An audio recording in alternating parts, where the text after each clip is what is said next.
বাদশার মেয়ে। তুমি হলে বাদশার মেয়ে, আমি হলো গরিবের ছেলে। আর কাশেম হলো গরিবের ছেলে।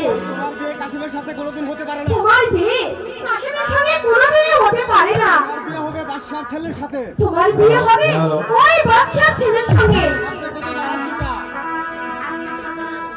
থাকবে তুমি ওই দালান কোঠায়, থাকবে কত দাসী বাদী।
চলে